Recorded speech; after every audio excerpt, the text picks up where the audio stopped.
Okay, so hello everyone and welcome again to my startup channel. It's called the Shortlist. Although I have been doing this videos for quite a while now, this whole YouTube thing is still quite new to me. I created this channel over a year ago, but I have not really been consistent. And this year, this 2025, what I want to do is grow more following, establish this channel as your go-to for real estate, career probably. And of course, maybe I'll be successful here one day. By the way, this thing that I'm holding is actually a Phantom Rubik's Cube. Changes colors depending on the environment's temperature. It adapts basically. And it actually helps us tap into our creativity and productivity. I am not sponsoring this toy, by the way. It's just really something that helps you relieve stress, especially as a real estate broker who goes into a lot of stress in our daily profession. So again, my name is Ralph. I am not the best real estate broker out there, but I want to say that I am a proud member of the real estate community. My last video and my first video for 2025 had a lot of views. I can't really say if it went viral, but it went beyond my expectations. As of the making of this video, it actually has 12,000 views now. And it's all about the real estate bubble here in Metro Manila. Link to that video will be in the descriptions below. So if you want to check it, feel free to do so. So what I did in that video was provide a partial take on the real estate bubble and of course, share some insights as a real estate broker. I actually enjoyed reading the comments. It was scary at first. Some were quite negative towards my profession and of course the real estate industry, but others were quite insightful to the point that I even had conversations or engagements with some other commenters. So when I thought about the next video that I should make, I thought about just sharing something for those who are considering a career in real estate. But more than that, I think, or I guess, I really want to give my profession a fighting chance, especially in an industry that is facing a lot of challenges as we speak. So short trivia, I am not a realtor and most of the people in the industry are not. What? You know, as someone who works in the real estate industry, I encounter a lot of people, a lot of sellers who are calling themselves as realtors. And also to add, some agents or clients interchange or misuse the words agents or brokers. Just a history. The term realtor was first coined in 1916 in Chicago, USA. And it's not just really a fancy way of calling ourselves or identifying ourselves as brokers or agents. So this designation remains to be a federally registered trademark of the National Association of Realtors in the US and is used by active members and affiliates who adhere to the strictest code of conduct. Here in the Philippines, we have a handful of real estate boards that oversee the practice of the profession, similar to NAR. But on top of it all, the real estate service practice is regulated by the PRC or the Professional Regulation Commission. With regards to being a realtor, only NAR members are allowed to use the term for their members and affiliates. So if I were you, I'd be very careful to use the term, especially if you're practicing the real estate service here in the Philippines or even outside the country. So let's dive into the reality of real estate and the profession. If anyone tells you that being in the industry is easy, you just sell, you present, you make loads of money, laway lang ang puhunan, then it is most likely a scam. We all know what a scam is, right? Instant gratification with hidden or severe consequences. So today, let's explore the realities of being a real estate agent. So understanding this shortlist can help you make informed decisions, especially when it comes to your career right now or in the future to becoming a successful real estate agent. So challenge number one, what they don't tell you is the financial pressure. Many agents or even brokers are working on a commission-based or allowance-based structure. So we're roughly talking about 10 to 15,000 allowance per month. So talk about gas, talk about food, transpo. You may even see that as earning below minimum wage, or you're better off actually working in a corporate job or somewhere else like a business or your own business. So what does this mean? So it means that some agents, including myself, when I started in real estate, don't really have a consistent paycheck monthly. And that leads us to vulnerable financial strain, especially during slow months. One great example was during the pandemic. A lot of businesses were closing. A lot of my clients and future potential clients were affected. So syempre, being an agent in the industry, pati ako affected because I rely solely on the transactions and sales of my clients. Second is this whole news about the real estate bubble. Many buyers, spectators, or future potential market are less confident with acquiring properties. So those are valid concerns from clients, but let's also take into consideration those buyers who are willing to buy because they were provided with an informed decision. So for those buyers or spectators in the market, I still recommend that you talk to your brokers, you talk to your agents who knows the market well and can provide you with the best option. So there's that financial pressure that real estate brokers, agents go through every single day, every single month.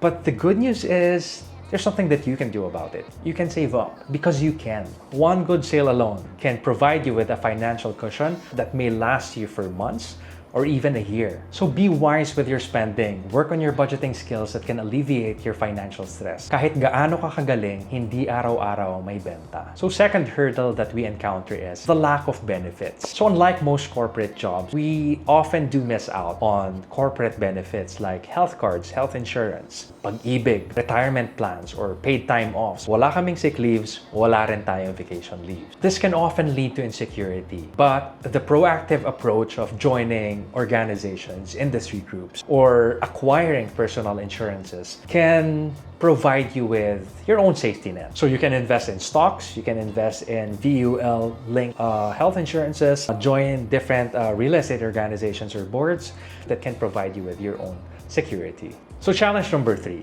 I don't really know if this is a challenge for some people, but it's the idea of having a flexible work schedule. Now we do have the hybrid setup for corporate jobs, but real estate professionals don't really have a fixed 9 to 5. We can work as early as 7 a.m. We can end as late as 11:30 p.m. We may be off on Mondays and Tuesdays, but we may be working on a Saturday or on a Sunday. Even when we travel, we always keep our laptops or iPads with us, or even some documents, because who knows, we may be closing in on something.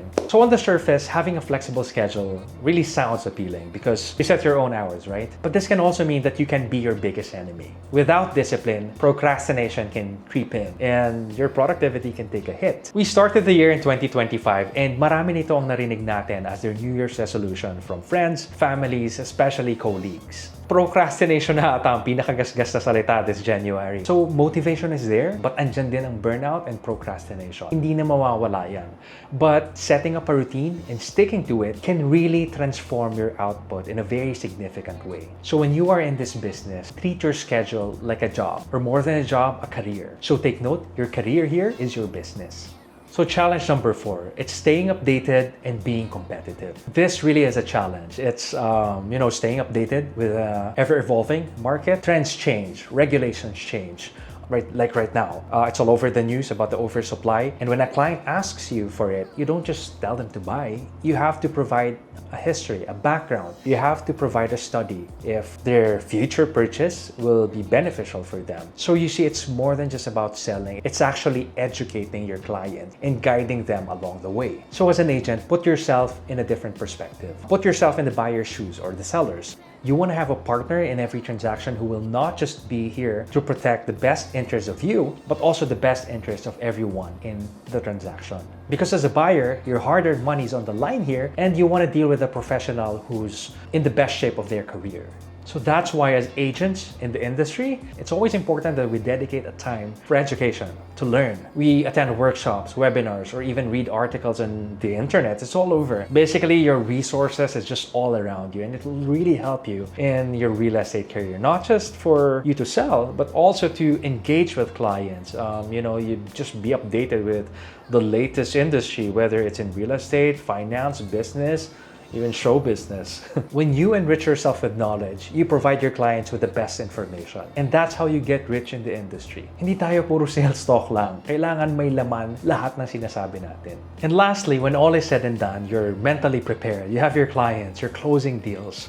there's also this emotional roller coaster. So let's talk briefly about the emotional roller coaster that comes with real estate. So there can be highs like closing a big deal. There can be lows like working with difficult clients or clients backing out or transactions falling through.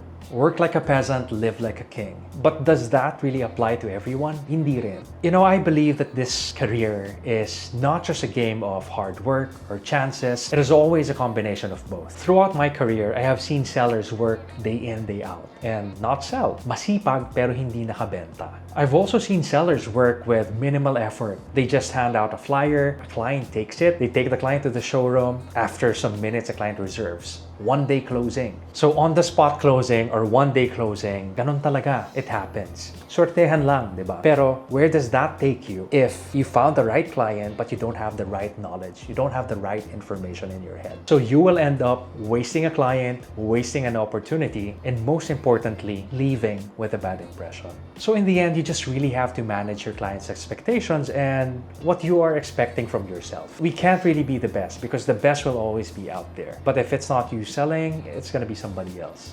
If it's not you doing the work, it's going to be somebody else. So for you to overcome these emotional roller coasters, you just build a strong support group of your colleagues, your friends, those who are veterans in the industry who knows how the industry works, and those people who can really help you navigate the ups and downs. What's most important is your own disposition and just being the better or the best version of yourself.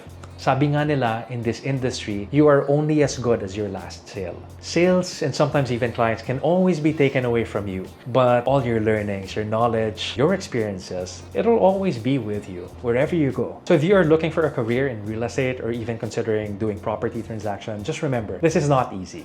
Hindi tayo benta-benta lang. Think about the shortlist. Think about these 5 challenges. So yeah, this is year 2025. I've been in the industry for a while now. I really won't say I'm the best seller out there. I'm not a top seller. I've always been a work in progress. That's what I believe. We're all a work in progress. So many things to learn. It's an ever-evolving industry, real estate. We face challenges every day and there's nothing to go but to really go up and improve ourselves. This is the year to step up, reach higher goals, aim for something bigger. And yeah, I'll see you guys in the comment section below. Thanks for tuning in. Stay informed, stay engaged, and I'll see you again. My name is Ralph, and this is The Shortlist.